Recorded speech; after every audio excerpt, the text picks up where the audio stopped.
Hi, I'm Jill from timeonourhands.com. Thanks for watching this video and welcome to our channel. In this video, I'll be building a wooden countertop for my kitchen island with waterfall edges. In my last video, I started building my new kitchen island by demoing my old kitchen island, and I started building new kitchen island cabinets. If you'd like to see that video, I'll leave a link in the upper left-hand corner. When I decided I wanted to use a wood countertop on my new kitchen island, I really wanted oak to go with my cabinets that I had refaced with veneer and new cabinet doors last year. But when I started looking at the price of the oak butcher block countertop that I wanted, it was more than my budget allowed. So I decided to make my own kitchen countertop out of hardwood plywood. Let's get started. I wanted my countertop to be thicker than the standard 1/2 to 3/4 inch plywood. So first I laminated or glued 2 sheets of plywood together to make a 1.5 inch thick piece of plywood.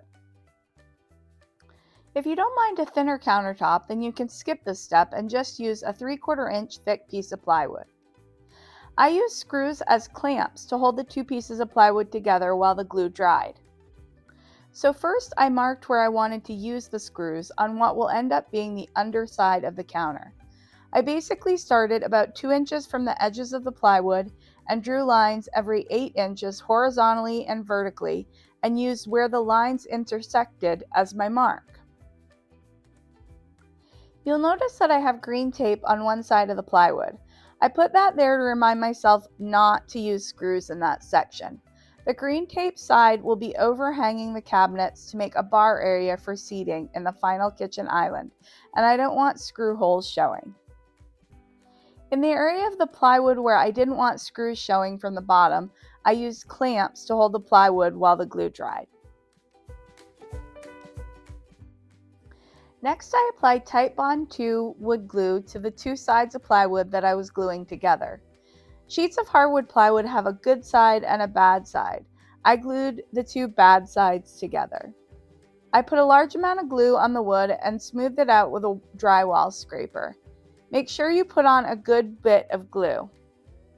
When I first started, I didn't put enough glue on, and when I spread it onto the plywood, the glue layer was too thin and started drying. I would also recommend putting plastic down anywhere you think glue could potentially drip. Once I started spreading the glue, it started dripping off the edges of the plywood, and my husband was running around behind me cleaning it all up. Which brings me to my last tip.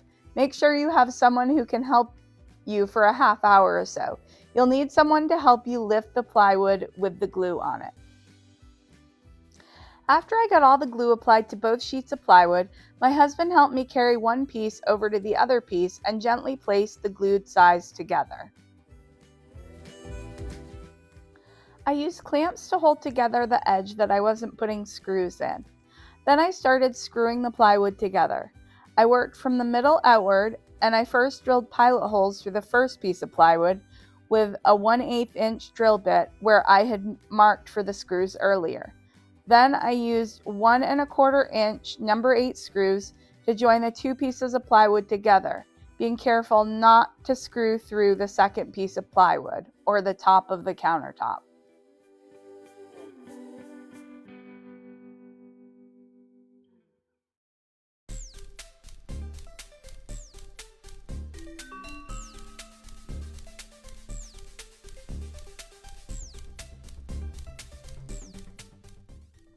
I let the glue dry for several days until I had time to take it outside to cut. We had a snow squall the night before, so first I had to clean all the snow off the deck. Yuck.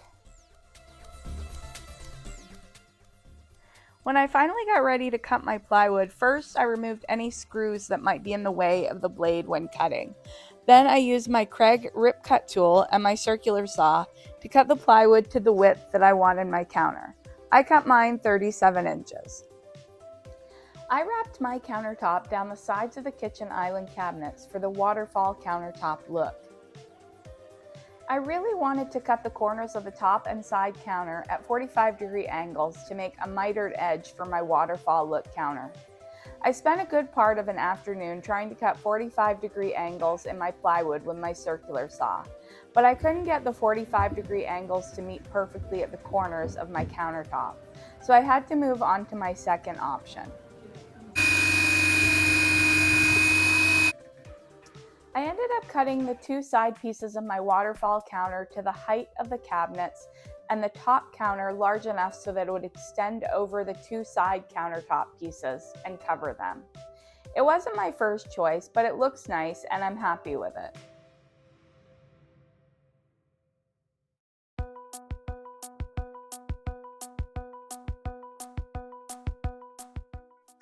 After I had all my countertop pieces cut, I did a trial fitting around the kitchen island cabinets to make sure everything was fitting right.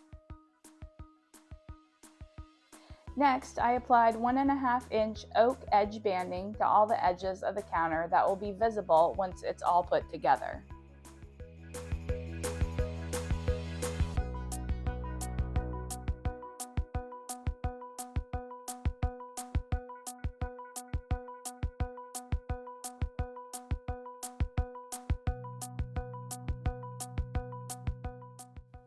And once all the edge band was applied, I carefully sanded each countertop piece with 150 grit sandpaper, paying close attention to remove all the edge band overhang and sand it flush with the plywood. Before I assembled the plywood countertop pieces together, I needed to secure my kitchen island cabinets so they wouldn't move. I screwed the cabinets together and then I attached them to the floor. I used 2x2-inch boards screwed to the floor and then screwed through those boards into my cabinet, making sure it was level. Once I had my countertop pieces ready, it was time to assemble them to make the waterfall counter. First, I drilled holes in the ends of the side pieces that will be connecting with the top with my Craig pocket hole jig. I made sure to drill them on the inside of the counter where they'll be hidden, and I didn't drill any on the section of the counter where it will hang open over the cabinets. Then I used Craig 90-degree clamps to hold the sides to the top and attach it with the wood glue and Craig screws.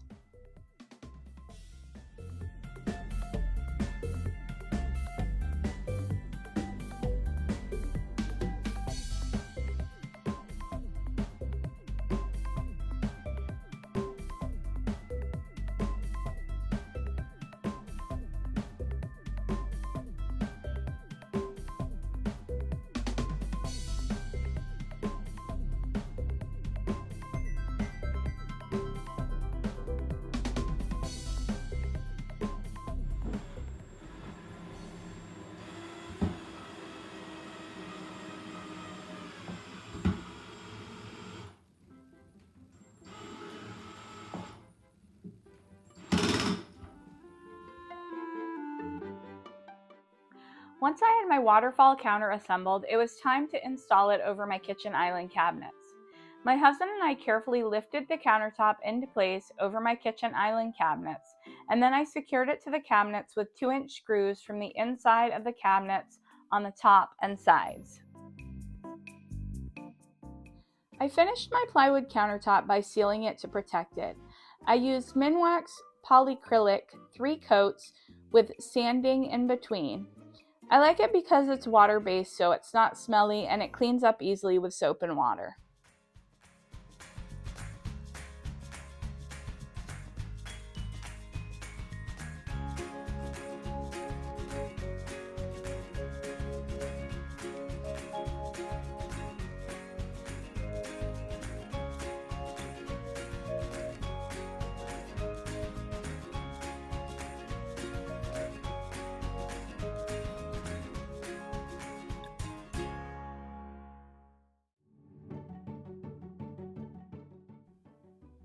That's all we have time for this week. Make sure you join me for my next video where I'll try to wrap this kitchen island project up by adding doors, drawers, and adjustable shelves to my cabinets and make a marble look front for the island.